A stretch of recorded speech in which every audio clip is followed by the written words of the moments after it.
నమస్తే, నేను మీ Teja.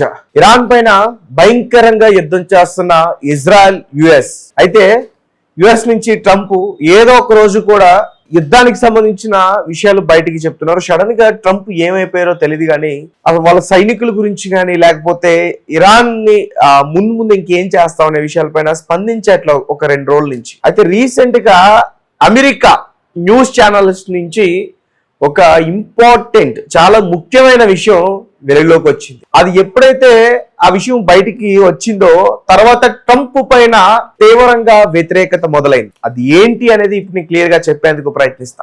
Epstein files.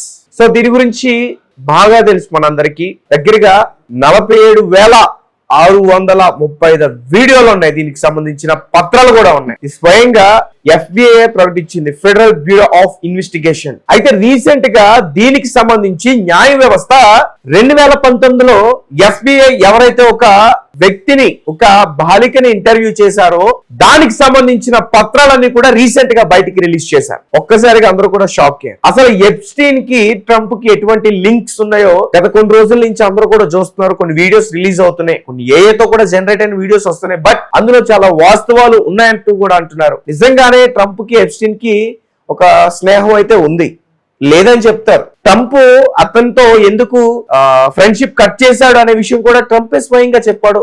ఒక భవనం కొనుగోలు విషయంలో అతనికి వివాదాలు వచ్చాయి వాళ్ళిద్దరికి, దానివల్ల అతను ఫ్రెండ్షిప్ కట్ చేశాడు. అలాగే ఒక పార్టీలో ఎవరో ఒక పర్సన్, ఒక ఆఫీసర్ కూతుర్ని ఇతను లైంగికంగా వేధించాడని చెప్పి అందుకే అతన్ని కట్ చేశాను ఎప్స్టీన్ అని ట్రంప్ చాలా సార్లు చెప్పాడు.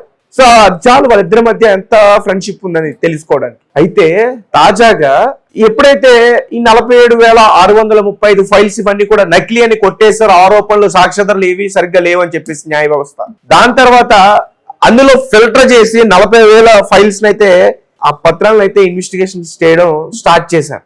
రీసెంట్ గా 2019లో ఫెడరల్ బ్యూరో ఆఫ్ ఇన్వెస్టిగేషన్ ఈ ఆఫీసర్స్ ఒక బాలిక ఇన్వెస్టిగేషన్ చేశారు.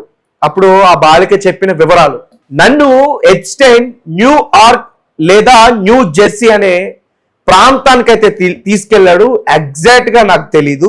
నన్ను ట్రంప్ కి పరిచయం చేశాడు ఒక పార్టీలో. తర్వాత ట్రంప్ నా పైన చాలా అసభ్యకరంగా ప్రవర్తించాడు. నా చెవిని కూడా అతను కొరికాడు. నన్ను చాలా చాలా ఇబ్బంది పెట్టాడు. తర్వాత వచ్చి నేను మా కుటుంబ సభ్యులతో ఆ విషయాన్ని చెప్పాను. తర్వాత ఎప్స్టీన్ దగ్గర నుంచి మాకు బెదిరింపు కాల్స్ వచ్చాయి. నాకు, మా ఫ్యామిలీ మెంబర్స్ కి, అలాగే నా స్నేహితులకి, సన్నిహితులకి కూడా బెదిరింపు కాల్స్ వచ్చాయి. దాని తర్వాత దాని గురించి ఎక్కడ కూడా మాట్లాడలేదు. ప్రాణాలు గుప్పెట్లో పెట్టుకుని అట్లనే బతుకు, ఎక్కడ ఆ విషయాలన్నీ కూడా బయటకు వచ్చేస్తాయని చెప్పి. ఈ విషయం ఎప్పుడు చెప్పింది? 2019లో చెప్పింది. దానికి సంబంధించిన కొన్ని ఎవిడెన్స్ కూడా వాళ్ళకి ఇవ్వడం జరిగింది. నకిలీ పత్రాలని చెప్పేసి సరైనటువంటి ఆధారాలు లేవని చెప్పేసి వాటిని పక్కన పెట్టేశారు. ఇప్పుడు తెరపైకి మళ్ళీ దాన్ని తీసుకొచ్చారు. ఇది స్వయంగా న్యాయ వ్యవస్థ రీసెంట్ గా ఆ పత్రాలను బయటికి రిలీజ్ చేసింది. సో చాలా మంది ఏమంటున్నారంటే ట్రంప్ అనేవాడు నిజంగానే మూర్ఖత్వంగానే ప్రవర్తిస్తాడు. ఎప్స్టీన్ ఫైల్స్ కూడా చాలా వాస్తవాలు ఉన్నాయి. డెమోక్రటిక్ గా ఉన్న అక్కడ చాలా మంది కూడా ఫైట్ చేస్తున్నారు దీనికి సంబంధించి. పైగా అక్కడ ఉన్న వ్యవస్థ ఏమో ట్రంప్దే, అధ్యక్షుడు ఆయన, వ్యవస్థలన్నీ ఆయన ఈజీగా మేనేజ్ చేయగలుగుతాడు. సో వీటి నుంచి తప్పించుకోవడానికి అమెరికన్స్ ప్రజల దగ్గర నుంచి ఈ విషయాన్ని డైవర్ట్ చేయడానికి కావాలని ఇరాన్ పైన గురిపెట్టాడు.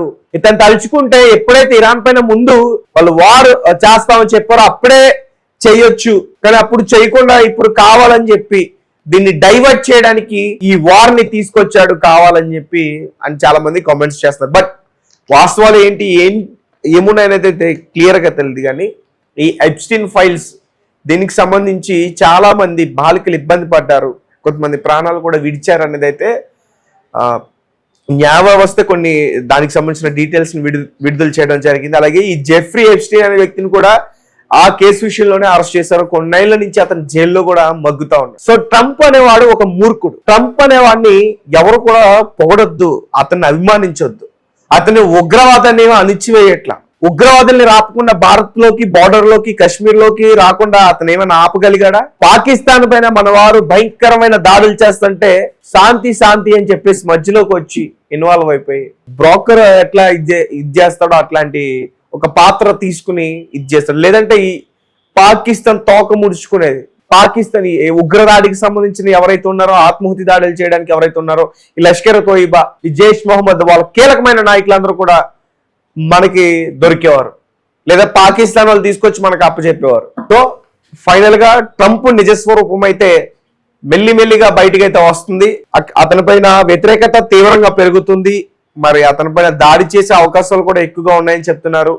హత్యా కుట్రలకు కూడా పాల్పడుతున్నారు చాలా మంది ఈ విషయానికే అంటూ కూడా చెప్తున్నారు. ఏదైనప్పటికీ రీసెంట్ గా ఇప్పుడు యుద్ధం జరుగుతుంటే ఒక పక్క ఎప్స్టీన్ ఫైల్స్ అనే విషయం తెరపైకి రావడం కొంచెం ఖచ్చితంగా ఆలోచించాల్సిందే. మరి డైవర్ట్ చేయడానికే వారు చేస్తున్నాడా, ఇతర కారణాలు ఏమైనా ఉన్నాయా? సో ఈ కేసుకు సంబంధించి ఆధారాలు కూడా అడిగే ప్రయత్నం చేస్తున్నారు. ఇప్పుడు డెమోక్రటిక్ గా ఉన్న వాళ్ళందరూ కూడా ఏం చేస్తున్నారంటే, ఆమెని మన భాషలో చెప్పాలంటే ఆమెని కోర్టుకి హాజరుపరచండి, సాక్ష్యాధారాలని సేకరించండి, ఇన్వెస్టిగేషన్ మళ్ళీ చేయండి.